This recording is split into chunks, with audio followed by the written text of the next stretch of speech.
Welcome back to another lecture on steel structures. Today we will be discussing about the use of stiffeners in plate girders. Okay, so the spelling of stiffeners is Stiffeners. Okay, now stiffeners are basically rectangular plates which are mounted on beams, I sections, or on plate girders in order to improve the load carrying capacity of those beams or to enhance the shear capacity or shear resistance of the webs, and also to improve the buckling resistance of the web. Okay. Now, apart from these three main functions, they have another vital function which is known as tension field action. So this stiffeners, they also help in developing the tension field action in plate girders or in similar I-beams, right? So before discussing what is tension field action, let us see how the stiffeners are provided or how they are mounted on plate girders. Okay. Now suppose, so before just showing you what stiffeners are or how they look, I would like to say that plate girders are nothing but built up I sections. Okay, so here let me first draw a plate girder. Okay, suppose this is the top flange of a plate girder. Okay, and we have the web here, right? And then we have the bottom flange here, right? So this is basically the front view of an I-beam, okay, and it looks like this. Now if you draw the I-beam, or if you view the side, if you view the I-beam from one of its sides, then how will it look? Let me show you. So again, the top flange, you can see the depth of this flange sideways like this, okay. So the side view will basically show the beam in its longitudinal axis. So this is the longitudinal view of the flange in which the depth of the flange is visible, right? Next, you will observe the web, okay. So this is the side view of the depth of the web here, which I have shown in this plate girder. So this is nothing but the side view of the depth of your this web, okay. And next we have the bottom flange in its longitudinal axis, so the thickness of the flange is visible, right? So this is nothing but the side view of your entire plate girder or I-beam, whatever. Now what you do in order to increase the load carrying capacity or the buckling resistance of the web, what do? We mount or we provide certain stiffeners. Okay, stiffeners are nothing but rectangular plates. We provide these plates, okay, along this side, along the length of this plate girder or the I-beam, right? So how will they look like?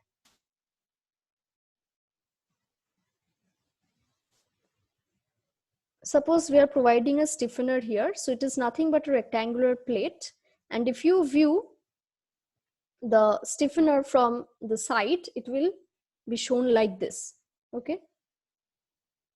Next we have another stiffener. Now it is not necessary to provide the stiffener along the entire depth of the web, okay. It can go up to a certain height and be halted, right? Next, suppose you are providing another stiffener here, then another one, okay. Then you have another stiffener here, and last we have another one here, right? Now it should be kept in mind that the stiffeners which are provided at the beginning and the end, it is safe to provide the stiffeners along the entire depth of the web, okay.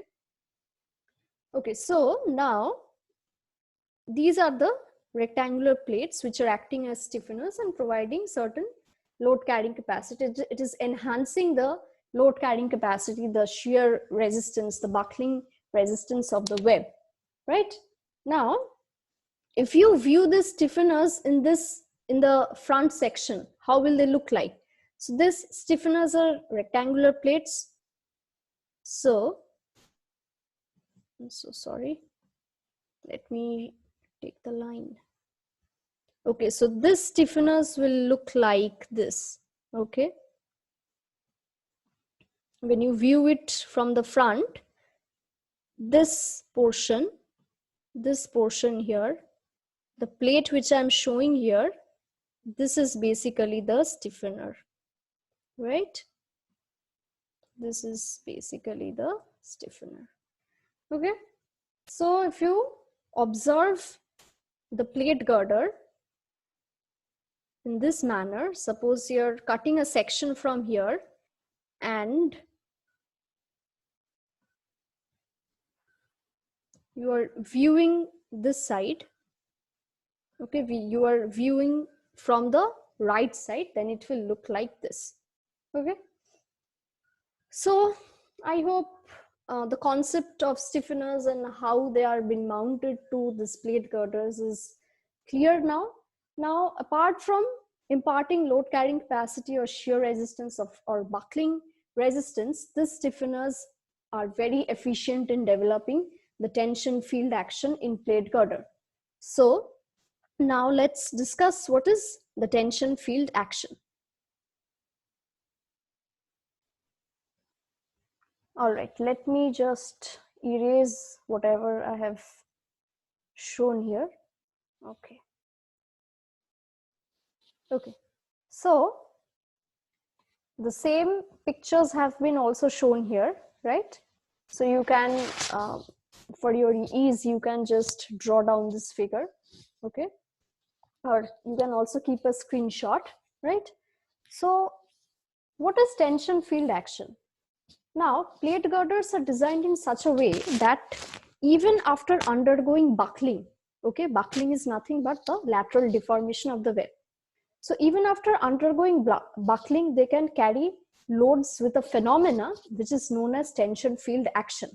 Okay, so what happens when vertical loads are applied on this plate girders? The web starts to buckle. Okay, so under the action of vertical compressive loads on the plate girders, the web will begin to buckle, and what happens? The web loses its ability to resist the diagonal compression. So when vertical